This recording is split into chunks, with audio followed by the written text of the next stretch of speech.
উত্থানপাদ জিজ্ঞাসা করিলেন, অন্য আর এক তীর্থ মাহাত্ম্য শ্রবণে আমার অভিলাষ হইতেছে। পুত গঙ্গাদেবী রুদ্রমস্তকে অবস্থিত ছিলেন।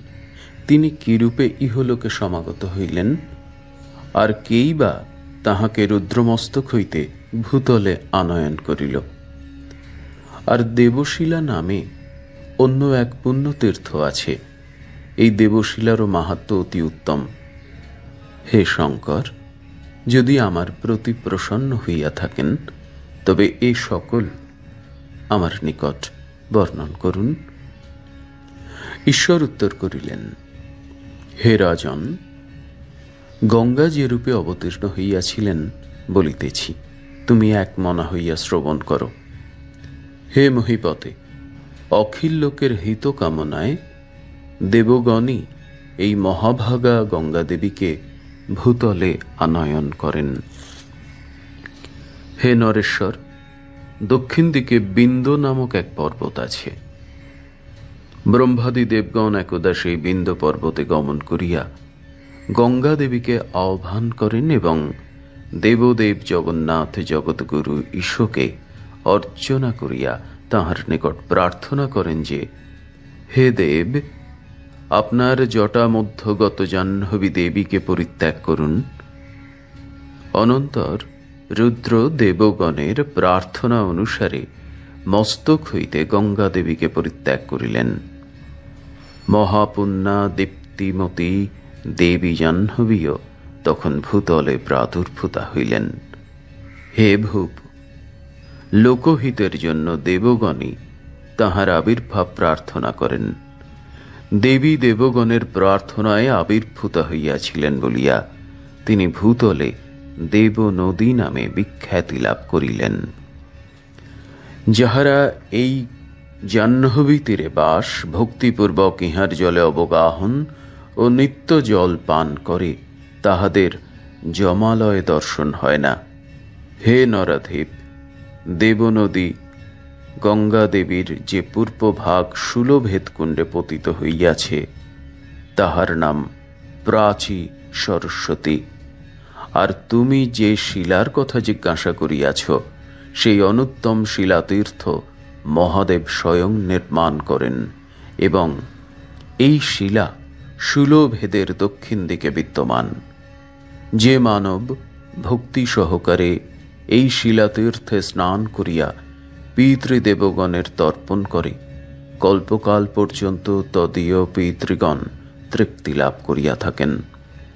যে নর এই তীর্থে ভক্তিভরে স্নান করিয়া ব্রাহ্মণগণকে ভোজন করায়, অতি অল্প দানেও তাহার অনন্ত পুণ্য হয়। উত্থানপাদ জিজ্ঞাসা করিলেন, ধরণীতলে কোন কোন দান প্রশস্ত ও মানবগণ ভক্তিপূর্বক কোন কোন দান করিয়া অখিল পাতক হইতে মুক্ত হয়? হে দেব, এই সকল এবং দেবশিলা মাহাত্ম্য, শিলা সমীপে স্নান, দান, ব্রত, উপবাস, যম, নিয়ম প্রভৃতি কার্য করিলে কিরূপ ফল লাভ হয় আমার নিকট বলুন। ঈশ্বর উত্তর করিলেন, হে নৃপ, পূর্বকালে মহাবল মহাবীর্য বিখ্যাত বীরসেন চেদিরাজের অধীশ্বর ছিলেন। মণ্ডলপতি চেদিশ্বর বীরসেনের রাজ্যে শত্রু, ব্যাধ ও তস্কর ভয় ছিল না। রাজ্য মধ্যে সতত ধর্মেরই অনুষ্ঠান হইত, অধর্ম কদাচ স্থান প্রাপ্ত হইত না। বহুপুত্রক নৃপতি বীরসেন ভার্যার সহিত সদাই মুদান্বিত থাকিতেন। তাহার গিরিজার ন্যায় একটি সুরূপা কন্যা ছিল। কন্যার নাম ভানুমতি। ভানুমতি পিতামাতার যেরূপ অভীষ্ট, অন্যান্য বন্ধুবান্ধবগণও তাহাকে তদ্রূপ ভালোবাসিতেন। চেদিরাজ যথাকালেই যোগ্য বরে কন্যা অর্পণ করিয়া স্বয়ং ১২ বার্ষিক সত্রে দীক্ষিত হইলেন। ইত্যবসরে বীরসেন দুহিতার প্রতি পঞ্চত্ব প্রাপ্ত হইল। চেদিপতি দুহিতাকে বিধবা অবলোকন করিয়া পত্নীর সহিত শোকযুক্ত হইলেন। রাজা তখন শোকপীড়িতা পত্নীকে কহিলেন, প্রিয়ে, এই যে আমাদের দুঃসহ দুঃখ উপস্থিত হইয়াছে, ইহা যাবজ্জীবন থাকিবে, এইরূপ যৌবন গর্বিতা কন্যাকে কোন রূপেই আমরা রক্ষা করিতে সমর্থ হইব না। নিশ্চয়ই এই বিধবা কন্যাকে কোন রূপে কুল দূষিত করিবে। অতএব কিরূপে এই বালিকা কন্যার রক্ষা হয়? আমি তো ভানুমতির রক্ষা বিষয়ে কোনো উপায় সন্দর্শন করিতেছি না। রাজদম্পতি পরস্পর এইরূপ কথোপকথন করিতেছেন। তাহাদের এইরূপ বিলাপ বাণী শ্রবণ করিয়া ভানুমতি কহিলেন, হে তাত, যদিও ইহা লজ্জার বিষয়, তথাপি এ বিষয়ে আপনার সম্মুখে বলিতে আমার কিছুমাত্র লজ্জা বোধ হইতেছে না। আমি সত্যই কহিতেছি, আমার দ্বারা আপনার কুলে কোনই দোষ স্পর্শ করিবে না। হে নরাধিপ, আজ হইতে আমি কেশ ধারণ করিব না। আমি স্থূল বস্ত্রের অর্থমাত্র পরিধান করিয়া আপনার গৃহে বাস করিব। হে তাত, আপনার যদি অনুমতি হয় তবে আমি পুরাণবিহিত বিবিধ ব্রতচারণ করিয়া শরীর শোধন ও জনার্দনের প্রতিসাধন করিব। ভানুমতির বাক্য শ্রবণে চেদিপতি অতীব প্রীত হইলেন। তিনি কন্যার তীর্থযাত্রার জন্য বিপুল ধন রত্ন দান করিয়া তাহার রক্ষার্থ বৃদ্ধ বৃদ্ধ পুরুষগণকে নিযুক্ত করিলেন। ভানুমতির সহিত স্বপুরোহিত ব্রাহ্মণগণ গমন করিলেন। পদাতিক পুরুষগণ আয়ুধ সহ তাহার অনুগমন করিয়া সতত তাহাকে রক্ষা করিতে লাগিল। আর শুশ্রূষার্থ অনেক দাস দাসী তাহার সঙ্গে গমন করিল। অনন্তর ভানুমতি পিতার অনুমতিক্রমে গঙ্গা তীরে আশ্রয় লইয়া উভয়কুলেই অবগাহন করিলেন। হে নরাধিপ, ভানুমতি প্রতিদিন গন্ধমাল্য ও ভূষণ আদি দ্বারা দ্বিজ সত্তমগণের পূজা করিয়া ১২ বৎসর জাহ্নবী তীরে বাস করিলেন। অনন্তর তিনি গঙ্গা তীর পরিত্যাগপূর্বক আরও দক্ষিণ দিকে অগ্রসর হইয়া মহানদী রেবা তীরে উপনীত হইলেন। সচিবগণ তাহার সহিত গমন করিতে লাগিলেন। অনন্তর ভানুমতি রেবা তীরবর্তী ওঙ্কার রূপী অমর পর্বতে ৫ বৎসর বাস করিয়া তৎপর এক তীর্থ হইতে অপর তীর্থে গমনপূর্বক অত্রত্য উত্তর ও দক্ষিণ দিক স্থিত তীর্থ নিচয় দর্শন করিতে লাগিলেন। আলস্যহীনা ভানুমতি ভক্তিপূর্বক তীর্থ সকলে বারবার স্নান ও পুনঃ পুনঃ দ্বিজগণের পূজা করিলেন। অনন্তর তিনি পশ্চিম দিক স্থিত দেবনদীর সঙ্গম স্থলে উপনীত হইলেন এবং ঋষি সমাকুল এক পুণ্য আশ্রম দর্শন ও ঋষিগণের পাদপদ্মে প্রণামপূর্বক জিজ্ঞাসা করিলেন, হে মহাভাগগণ, এই তীর্থের নাম কি? ইহার মাহাত্ম্য কিরূপ? আপনারা আমার নিকট এ সকল কহিয়া আমাকে অনুগৃহীত করুন। ঋষিগণ উত্তর করিলেন, ইহার নাম বিখ্যাত চক্রতীর্থ। দেবদেব শূলপাণি হরির প্রতি প্রীত হইয়া এই স্থানে তাহাকে চক্র প্রদান করেন। যে মানব এই চক্রতীর্থে স্নান ও পিতৃদেবগণের তর্পণ করে তাহার পুনরাবৃত্তিহীন গতি হয়, সংশয় নাই। হে তপস্বিনী, প্রথম দিনে এই তীর্থে স্নান করিয়া দ্বিতীয় দিবসে শূলভেদে গমন ও পূর্বোক্ত বিধি অনুসারে স্নান তর্পণ আদি কর্তব্য। এইরূপ করিলে মানব জন্মত্রয় সঞ্চিত পাপ হইতে মুক্ত হয়, সংশয় নাই। যে মানব শূলভেদে অঞ্জলিত্রয় সতিল জল দ্বারা পিতৃগণের তর্পণ করে তাহার পিতৃগণ ১২ বার্ষিকী তৃপ্তি লাভ করিয়া থাকেন, সন্দেহ নাই। হে নৃপ, যে নর বেদবিদ বিপ্রগণের দ্বারা শূলভেদে ভক্তিভরে শ্রাদ্ধ করে তাহার দত্ত শ্রাদ্ধ অক্ষয় হয়, কিন্তু কুশীদজীবী পিতৃশ্রাদ্ধে বর্জনীয় জানিবে। অনন্তর পরদিবস শুভদশিলা তীর্থে গমন ও পুণ্য জাহ্নবীকে অবলোকন করিবে। পুরাকালে সুরগণ কর্তৃক এই সুরসরিত উৎপাদিত হইয়াছিল। হে নরাধিপ, এই জাহ্নবী জলে স্নান ও তিল মিশ্রিত জলাঞ্জলি দ্বারা পিতৃতর্পণ এবং একবার মাত্র পিতৃগণের উদ্দেশ্যে পিণ্ডদান করিলে মানব ব্রহ্মহত্যা পাতক হইতে মুক্ত হয়। উভয় পক্ষের একাদশীতে উপবাস, রজনী জাগরণ, পৌরাণিক আখ্যান পাঠ, পুষ্প ধূপ ও নৈবেদ্য দ্বারা বিষ্ণু পূজা, প্রভাতে ব্রাহ্মণ ভোজন ও যথাশক্তি দান, এ তীর্থে এই সকল কার্যই কর্তব্য বলিয়া নির্দিষ্ট হইয়াছে। অনন্তর চতুর্দিবসে প্রাচী সরস্বতী তীর্থে গমন করিবে। শরীরীগণের দেহ শুদ্ধির জন্য এই প্রাচী সরস্বতী ব্রহ্মদেহ হইতে বিনিষ্ক্রান্ত হইয়াছিলেন। মানব ভক্তি সহকারে সরস্বতী তীর্থে স্নান, পিতৃদেবগণের তর্পণ ও যথাযথ শ্রাদ্ধ করিয়া ব্রাহ্মণ ভোজন করাইলে তদীয় পিতৃগণ দ্বাদশ বার্ষিকী তৃপ্তিপ্রাপ্ত হন, সন্দেহ নাই। এই স্থান সর্বতীর্থ ও সর্বদেবময়।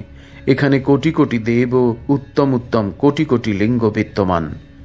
যে শুচি জিতেন্দ্রীয় মানব এই তীর্থে স্নান করিয়া এই স্থানে ত্রিরাত্র, মাস, পক্ষ, ষণ্মাস কিংবা কোনরূপ 1 বৎসর বাস করে, তাহার আর মর্তে জন্মগ্রহণ হয় না।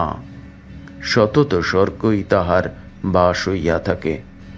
নিয়মস্থ হইয়া এখানে অবস্থান করিলে ত্রিজন্ম সঞ্চিত পাতক হইতে মানব মুক্ত হয়। পুরুষবিহীনা কোনো নারী যদি শুচিব্রতা হইয়া এখানে 12 বৎসর বাস করে, তবে তাহার রুদ্রলোকে বাস হয়। কদাচ সে রুদ্রলোক হইতে চ্যুত হয় না এবং সে তথায় পূজিত হয়। চেদি দুহিতা ভানুমতী মুনিগণের এবংবিধ বাক্যে পরমপ্রেত হইলেন।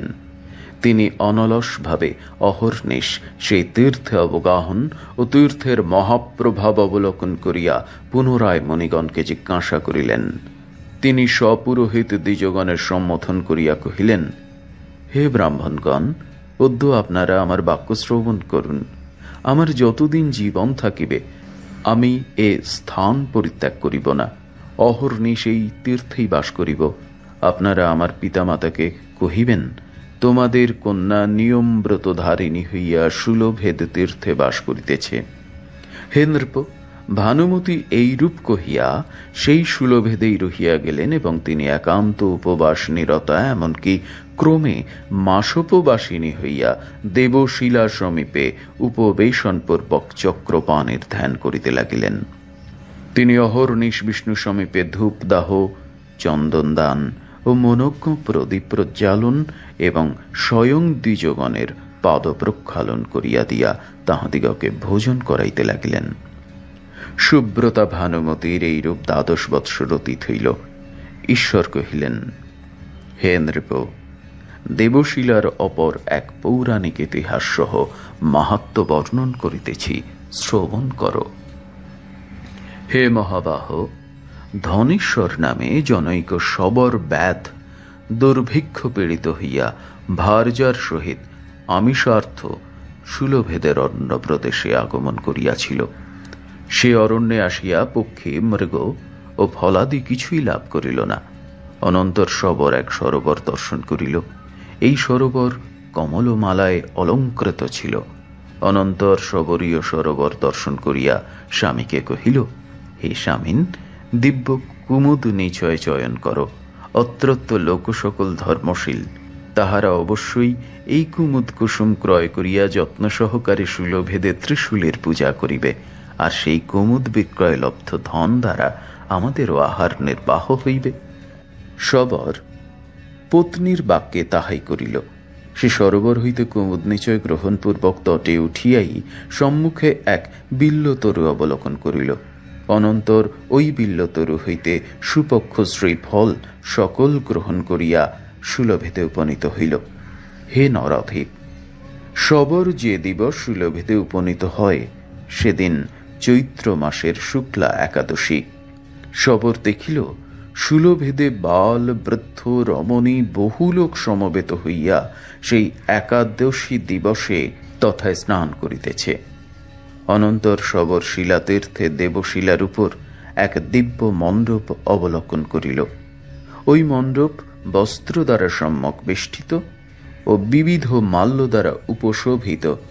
শবর আরও দেখিল যে সকল আশ্রমবাসী ঋষি তথায় আগমন করিয়াছেন তাহারা উপবাসপরায়ণ, নিয়মব্রতধারী ও অগ্নিহোত্রী। হে নৃপসত্তম, ঋষিগণ সমাকুল রম্য দেবনদীর কূলে এতই অগণিত ঋষির সমাগম হইয়াছিল যে তৎকালে তত্রত্য পথঘাট আর দৃষ্টিগোচর হইল না। শবর এই জনসংঘ দর্শন করিয়া ভার্যাকে কহিল, তুমি এই জনসমীপে গমন করিয়া অদ্যকার এই স্নানের কারণ কাহাকে জিজ্ঞাসা করো।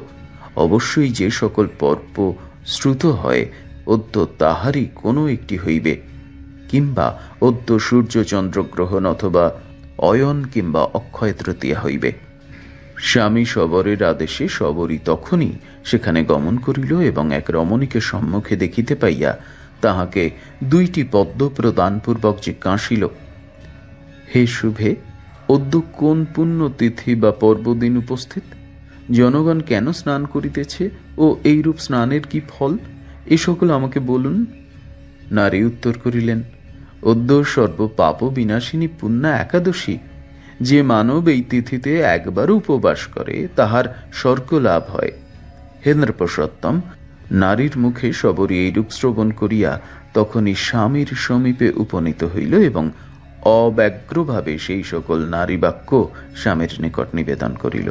বলিল, অদ্য পুণ্যতিথি একাদশী, বালবৃদ্ধ সকলেই এদিন উপবাস করিতেছে। বিশেষত এই তিথিকে মদন একাদশী বলে ও এই মদন একাদশী অখিল কলুষ বিনাশ করে। শুনিলাম রাজনন্দিনী সুশোভনা সতী ভানুমতী সংযত নিয়তাহারা ব্রতধারিণী হইয়া এই তীর্থে বাস করিতেছেন।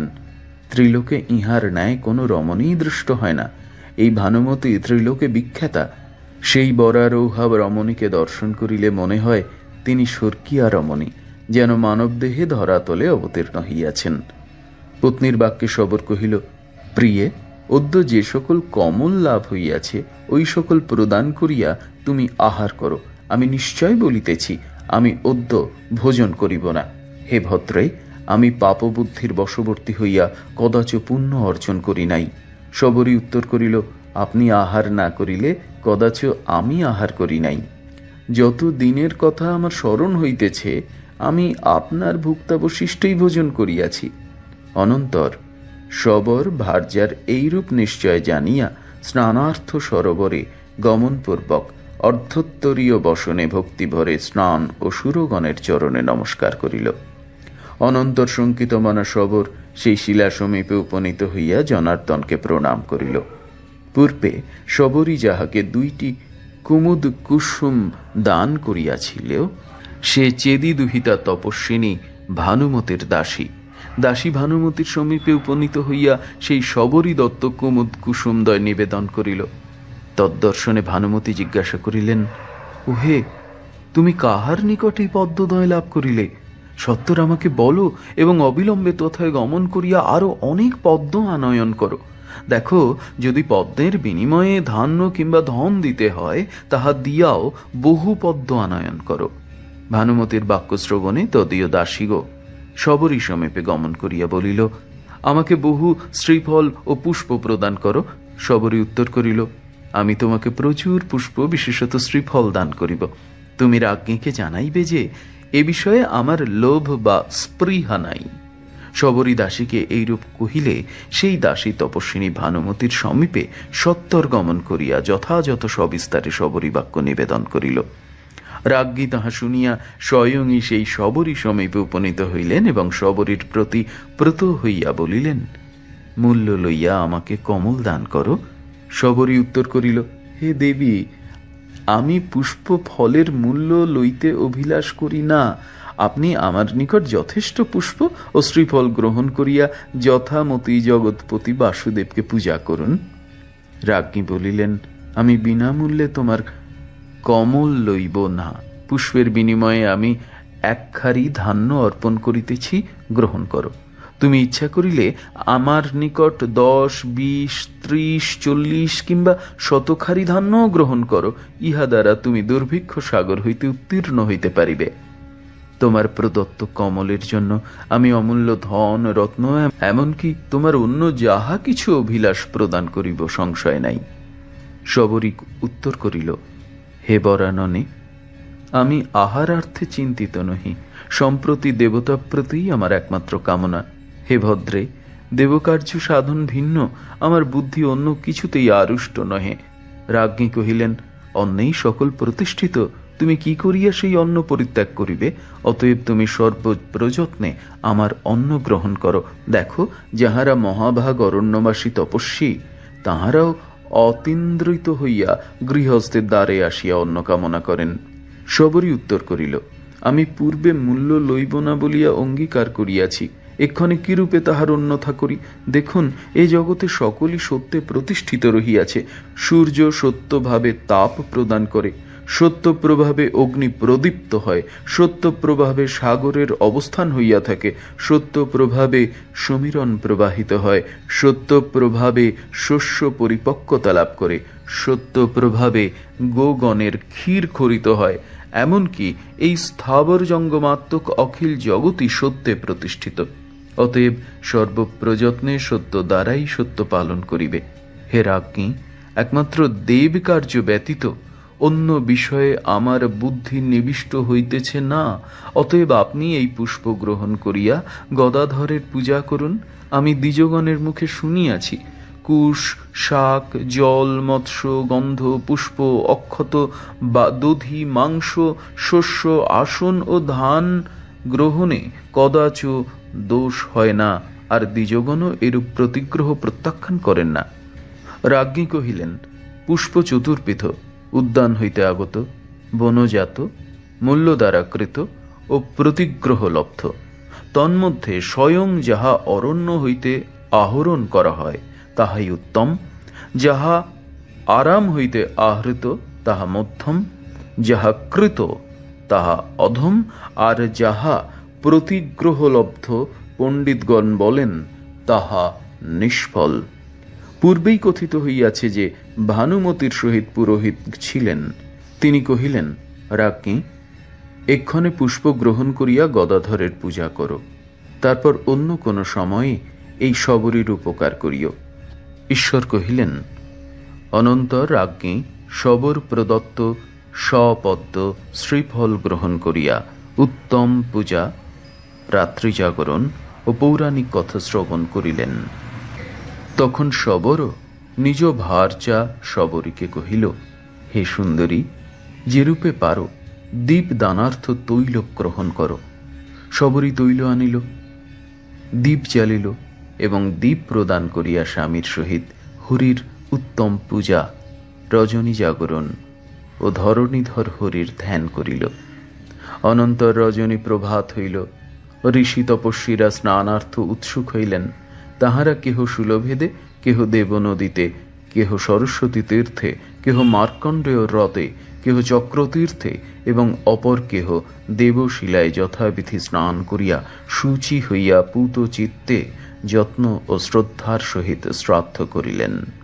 শবরও তাহাদিগকে স্নান শ্রাদ্ধাদি করিতে দেখিয়া স্নান করিল ও বিল্ল দ্বারা পিণ্ড প্রদান করিল। অনিন্দিতা ভানুমতীও তাহার স্বামীর প্রীতির জন্য পিণ্ডদান করিয়া ব্রাহ্মণ ভোজন করাইলেন। তিনি দম্ভী ও কুশিদজীবী দ্বিজগণকে বর্জন করিয়া শ্রাদ্ধ করিলেন এবং হব্যিষান্ন, দধি, শর্করা, মধু ও ঘৃত দ্বারা তাহাদিগকে যথাবিধি ভোজন করাইয়া পাদুকা, ছত্র, শয্যা, গোবৃষ, হেম ও রত্ন প্রভৃতি বিবিধ দান করিলেন। হে মহারাজ, যে মানব চক্রতীর্থে কপিলা দান করে তাহার সশৈল বন কাননা পৃথ্বীদানের ফল হয়। উত্থানপাদ জিজ্ঞাসা করিলেন, হে দেবেশ, হে জগৎপতে, যে যে দান প্রশস্ত বলিয়া কথিত হয়, প্রসন্ন হইয়া সে সকল আমাকে বলুন। ঈশ্বর কহিলেন, তিলদাতা অভীষ্ট সন্ততি, দীপদাতা উত্তম নয়ন, ভূমিদ স্বর্গ, হিরণ্যদ দীর্ঘায়ু ও গৃহদাতা আরোগ্য লাভ করে। রূপা দান করিয়া নবরূপবান হয়, বসনদাতা শশধরের শালক্য লাভ করে, অশ্বদাতা সপ্তাশ্ব বাহনের শালক্য প্রাপ্ত হয়, বৃষদাতা পূর্ণ লক্ষ্মী লাভ করে এবং গোদাতা স্বর্গপুরে গমন করে। এতদ ভিন্ন যান ও শয্যাদাতা ভার্যা, অভয়দ ঐশ্বর্য, ধান্যদাতা নিত্য সৌখ্য ও বেদ জ্ঞানদাতার অচ্যুত ব্রহ্মজ্ঞান লাভ হইয়া থাকে। হে রাজন, জল, অন্ন, পৃথিবী, বসন, তিল, কাঞ্চন ও ঘৃত প্রভৃতি যে সকল দান বিহিত আছে তন্মধ্যে বেদজ্ঞান দানই শ্রেষ্ঠ। যে যে ভাবে যে যে দান করা হয় দাতা সেইভাবেই প্রতি পূজা লাভ করে। হে নরেশ্বর, রাজ্ঞী দত্ত দান ব্যাপার দর্শনে সবর পত্নীকে যাহা কহিয়াছিল শ্রবণ কর। সবর বলিল, হে ভদ্রে, বেদপারক দ্বিজগণ পুরাণ পাঠ করেন, আমি তাহাদের মুখে দান ধর্মের উত্তম ফল সকল শ্রবণ করিয়াছি। আমি শুনিয়াছি স্নান দান ও ব্রত দ্বারা পূর্বজন্মার্জিত দুরিত ক্ষয় হয়। আর হে ভদ্রে, আমি সত্যই কহিতেছি, এই দুস্তজ শরীরের পাত হইলেও সংসারভীত মানবের উত্তম গতি লাভ হইয়া থাকে। হে ভদ্রে, আমি অনেক পাপ করিয়াছি, আমা কর্তৃক অনেক জন্তু নিহত, পর্বত দগ্ধ হইয়াছে। হে প্রিয়ে, এক্ষণে আমি সেই পাপই দগ্ধ হইতেছি, আমার দারিদ্র্য দূর হইতেছে না। আমি পাপ বুদ্ধিতে কখনো তীর্থ স্নান করি নাই। হে ভদ্রে, এই জন্যে আমার এমনই দারিদ্র্য দুঃখ উপস্থিত হইয়াছে, কিছুতেই ইহার নিবৃত্তি হইতেছে না। হে প্রিয়ে, আমার প্রতি স্নেহ ত্যাগ করিয়া তোমার মাতার নিকট গমন করো। আমি উচ্চ গিরিশৃঙ্গে আরোহণ করিয়া প্রাণ পরিত্যাগ করিব। সবরই উত্তর করিল, মাতা পিতা বান্ধব ও স্বজনে আমার কাজ নাই। হে জীবেশ, আপনার যে গতি আমারও সেই গতি লাভ হইবে। স্বামীকে পরিত্যাগ করিয়া আত্মজীবন রক্ষা করা নারীর ধর্ম নহে। আমি ধর্মশাস্ত্র সমূহে এ বিষয়ে অনেক দোষ শ্রবণ করিয়াছি। হে ভোজেন্দ্র, আপনি পালন করুন, অন্যথা আপনার ব্রত বিনষ্ট হইবে। হে স্বামীন, পালন করিয়া আপনার অভীষ্ট বিষ্ণুকে নিবেদন করুন। ভার্যার বাক্যে সবর হৃষ্ট হইল। সে সত্তর শ্রীফল গ্রহণ করিয়া যথাবিধি হোম করত অখিল দেবগণকে নমস্কার করিয়া ভার্যার সহিত ভোজন করিল এবং চৈত্র মাসীয় মহাবিশুভ সংক্রান্তি সমাগত জানিয়া সেই স্থানে দিনত্রয় বাস করিল। 56 অধ্যায় সমাপ্ত।